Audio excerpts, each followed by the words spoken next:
আমাদের সমাজে সবসময় দেখবেন আমাদের তরুণদেরকে বা আমাদের তরুণীদেরকে, বিশেষ করে যারা গ্রামে থাকেন, আমার মতো মফস্বল জেলায় থাকেন, উপজেলায় থাকেন, তাদেরকে সাধারণত শুরুতেই আমাদের সবাই, বিশেষ করে আমাদের সো-কল শহুরেরা বা তার চেয়ে যারা একটু ভালো করেছেন বা একটু ভালো সুবিধাজনক অবস্থায় আছেন, তারা সবসময় বলে তুমি তো পারবা না, তোমাকে দিয়ে হবে না। মানে প্রথমেই তার মনোবলটা ভেঙে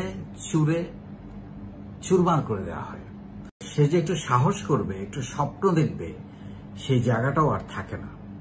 কিন্তু আমি আপনাদেরকে বলবো যে আপনি পারবেন এবং আপনাকে দিয়েই হবে, এইটা আগে বিশ্বাস করা শুরু করেন। কে কি বললো এগুলো নেন না কানে। অনেক কিছু নেওয়া যাবে না, অনেক কিছুকে ইগনোর করতে হবে, শোনা যাবে না, কানে তুলে দিতে হবে সেগুলোর জন্য। এবং শুনলেও রিসিভ করা যাবে না। আপনার থট প্রসেসের মধ্যে এইখানটায় সেটাকে নেওয়ার চেষ্টা করবেন না। আপনি নিজেকে বিশ্বাস করাবেন যে আমি পারবো, আমাকে দিয়ে হবে। এখন আপনিও ধরেন কোনো একটা স্বপ্ন দেখেছেন, আপনি একটা ভালো কলেজে পড়বেন, ইউনিভার্সিটিতে পড়বেন, সে স্বপ্ন হয়তো নাও পূরণ হতে পারে। কিন্তু তার মানে এই নয় যে আপনার বাকি জীবনের আরো যে 100টা স্বপ্ন আছে তার সবগুলোই এখানেই শেষ। আমিও আমার জীবনে বাংলাদেশের বড় কোনো ইউনিভার্সিটিতে পড়তে পারি নাই, তাতে করে আমার স্বপ্ন তো থেমে থাকে না, কারণ আমি কখনো থেমেছিলাম না। সো আপনি সবসময় নিজেকে মনে রাখবেন যে আপনি প্রথমে একটা তালিকা করেন যে আপনি কি কি করতে চান এবং কবে করতে চান। তার পাশে একটা ডেট লেখেন, একটা সাল লেখেন, বছর লেখেন, মাস লেখেন, এবং আপনি একটা একটা করে আপনি 10টা স্বপ্ন যদি রাখেন, দেখবেন যে আপনি সেই অনুযায়ী যদি কাজ করেন, আপনি একটা না একটা স্বপ্ন আপনি একসময় পূরণ করেই ফেলবেন। সেই জন্য আমি যেটা বলবো, স্বপ্নটা আপনি দেখা কখনো বন্ধ করবেন না, স্বপ্নটা জারি রাখতে হবে। এবং আপনি যদি যেই কাজটা, যে উদ্যোগটা, যে অ্যাসাইনমেন্টটা আপনার সামনে আসবে, আপনি অ্যাসাইনমেন্টটা দেখার পরে প্রথমেই এরকম বলবেন না যে আমি কি পারবো, আমি তো কখনো করি নাই, আমাকে দিয়ে কি হবে, আমি তো কখনো শিখি নাই, আমি তো জানি না এটাকে কিভাবে করতে হয়। এটা আরেকজনকে যেমন বলবেন না, নিজেকেও বলবেন না, বরং সেটা দেখার পরে আপনি মাথায় নেবেন যে এইটা করার জন্য আমাকে কি কি স্টেপস বা কি কি স্কিলস আমাকে শিখতে হবে, বা কি কি জায়গায় আমাকে খোঁজখবর নিতে হবে। গুগল আছে, নেটওয়ার্ক আছে। আপনাকে তো নিজের বলার মতো একটা গল্প ফাউন্ডেশনে আমরা বিশাল নেটওয়ার্ক করে দিয়েছি।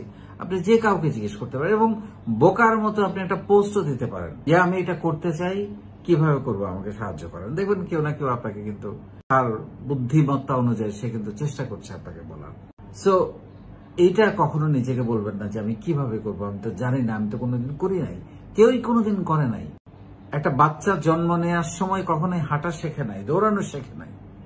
ধীরে ধীরে ধীরে ধীরে একটা প্রসেসের মধ্য দিয়ে, একটা প্র্যাকটিসের মধ্য দিয়ে, পড়ে ব্যথা পেয়ে, দাঁত রক্ত বের করে অনেক সময়, তারপরে সে হাঁটে, দৌড়ায়। লাইফের সবকিছু এরকম। তো আপনি নিজেকে এইটা বিশ্বাস করাতে হবে যে কোনো কাজ, কারণ আরেকজন তো পাচ্ছে, আপনি ওই কাজটা পেরেছে। একজন মানুষের উদাহরণ চোখের সামনে নেন, আপনার জেলায়, আপনার উপজেলায়, বা আরেকটু বাইরে, শহরে বা ঢাকায় বা পৃথিবীর যে কোনো প্রান্তে যাকে আপনি দেখছেন, ফলো করছেন, তাকে উদাহরণ হিসেবে নেন যে উনি পারলে আমি কেন পারবো না, সে পারলে আমি কেন পারবো না, আমারই উপজেলায়, আমারই জেলায় থাকে, ও যদি করতে পারে আমি কেন পারবো না। তাহলে আরেকজন যেহেতু পারছে, আপনিও পারবেন। আপনি পারেন নাই, তার কারণ হচ্ছে আপনি শুরুই করেন নাই। এবং যেটা বেশি বেশি দরকার সেটা হলো আপনি ওইটা সাকসেস না হওয়া পর্যন্ত, মানে এটার রেজাল্ট না বের হওয়া পর্যন্ত আপনি লেগে থাকেন নাই, হাল ছেড়ে দিয়েছেন, মাঝখানে গিভ আপ করেছেন, বা আপনি হয়তো একসময় মনে করেছেন আমাকে দিয়ে হবে না। এটা ভুল। হ্যাঁ, আপনার প্রতিটা উদ্যোগ সফল হবে না, কিন্তু আপনি যদি ছেড়ে দেন কোনোটাই সফল হবে না, গিভ আপ করেন কোনোটাই সফল হবে না। সো আপনাকে এটা শেষ দেখতে হবে, লেগে থাকতে হবে, এবং সেইখান থেকে আপনাকে যদি ফেলও করে আপনি কোনো না কোনো একটা এক্সপিরিয়েন্স গেদার করবেন। সেই এক্সপিরিয়েন্সটা আপনি পরবর্তী কাজে লাগাতে পারবেন। তবে একই ভুল বারবার করা যাবে না, এটা বোকাদের কাজ। সো আজকে থেকে যেটা বলতে হবে, যে কোনো কাজে, যে কোনো উদ্যোগে, যে কোনো চ্যালেঞ্জ নেওয়ার ক্ষেত্রে আমি পারবো এবং আমাকে দিয়ে হবে, এবং তা করার জন্য যা যা দরকার আমি সবকিছু করতে রাজি আছি। যত ধরনের লেখাপড়া দরকার, স্কিলস দরকার, প্রশিক্ষণ দরকার, জ্ঞানার্জন দরকার, যেখানে যাওয়া দরকার, যতটা পরিশ্রম করা দরকার এবং যতটা লেগে থাকা দরকার, আমি সেটা থাকার জন্য প্রস্তুত। আবারও বলছি, নিজেকে প্রতিদিন যে কোনো একটা উদ্যোগ নেওয়ার পরে নিজেকে প্রতিদিন একবার বলবেন, আমি পারবো এবং আমাকে পারতেই হবে।